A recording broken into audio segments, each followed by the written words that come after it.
So, thank you for joining us in our discussion today on accountability in accounting.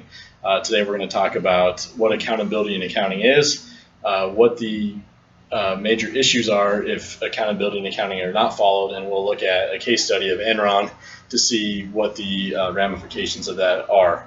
And then finally, we'll look at a couple different ways to make sure that there's accountability in your accounting system for your organization.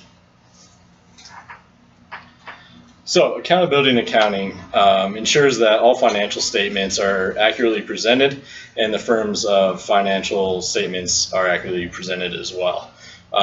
Basically what this does is allows all the stakeholders such as investors, managers, accounting and financial managers as well to make informed decisions that accurately reflect the firm's financial position. So what does accounting accountability mean to you guys in your firm? I would say honesty, trustworthy documents, and transparency.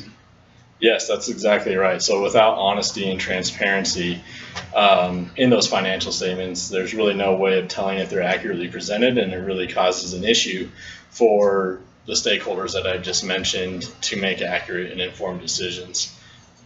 I think building on that, we need those things in order to report to not only our stakeholders, but where we're getting our money from, government grants, those types of things.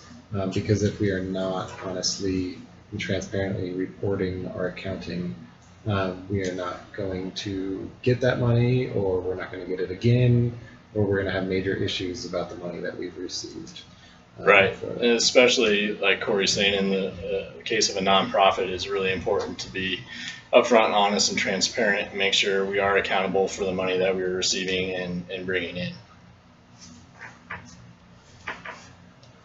One more. So the consequences of lack of accountability, we talked about why accountability is important. The consequences of a lack of accountability are that the stakeholders are not able to actually understand what's being presented. So can you think of any consequences that may arise, not only in our firm, which is a little bit smaller and a not-for-profit, but some other consequences that could arise if larger companies aren't following these procedures? They could get sued by their stakeholders because they're not properly representing, how that. There's so many people that are stakeholders in that company. If they're not properly representing what that company is doing, then they're not being honest to their stakeholders. So that's a huge consequence. Exactly. So that's a really big deal, especially when you have public companies to accurately represent the information. You have people buying stock, investing in the company, and there's also just a lot of people relying on the company in general to make those accurate representations and make sure we are accountable for how the money's managed. So one of the probably more extreme cases of a lack in accountability was Enron. So Enron was a large energy supplier. They worked a lot in commodities, oil and gas as well. So there was a very, very large lack of accountability. And so one way companies hold themselves accountable in their accounting standards and their financial statements is through independent audits.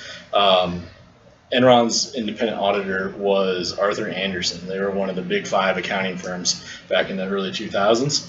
And Arthur Andersen, the problem with Arthur Andersen in the Enron scandal was they really weren't independent.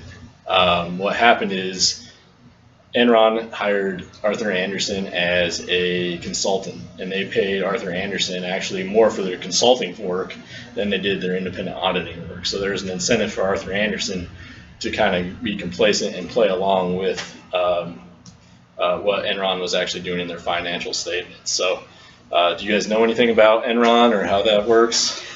I know a little bit, but interested in what you're saying. Was it out and out fraud that they did? It was in their accounting statements. It was fraudulent. So basically, what had happened is Enron owned a bunch of they're called special purpose entities, which is pretty common. But what they did is they used these special purpose entities to hide their liabilities. So the way they disclose them in their financial statements was so complex and so confusing. Even the Securities Exchange Commission and some other external people who reviewed them did not fully understand what was going on. So that's why a quote here says that the methods used to disclose its complicated financial dealings were erroneous and the views of some downright deceptive. So basically what had happened is once all this was found out, they made a couple of corrections to their financial statements, and they had over $500 million in losses that were re-reported, in addition to over $600 million in liabilities that were added to their books. So that led ultimately to their bankruptcy. And Arthur Andersen, because they were complicit in this, their reputation was harmed, and they ended up going out of business. So did they create the fraudulent accounts? Did they do the fraud in order to cover that up so that they could go straight to bankruptcy instead of trying to save themselves, or what was it? No, they were just trying to hide. Basically, their chief financial officer was incentivized to show different, certain asset levels and certain ratios, and also earnings. So one of the consequences of an incentive program like that, and we'll talk about that in a second, as part of our controls, is to really just avoid incentive packages as such. So that brings us to how to avoid this problem. So increasing controls. So for the larger corporations, increasing controls on incentive packages, and just to not show these short-term quick gains, more of a long-term shareholder value is something that really helps avoid these situations where there's an incentive to commit this type of activity. So in a smaller organization, small to mid-sized organization, what do you think some controls are to help increase accountability in accounting?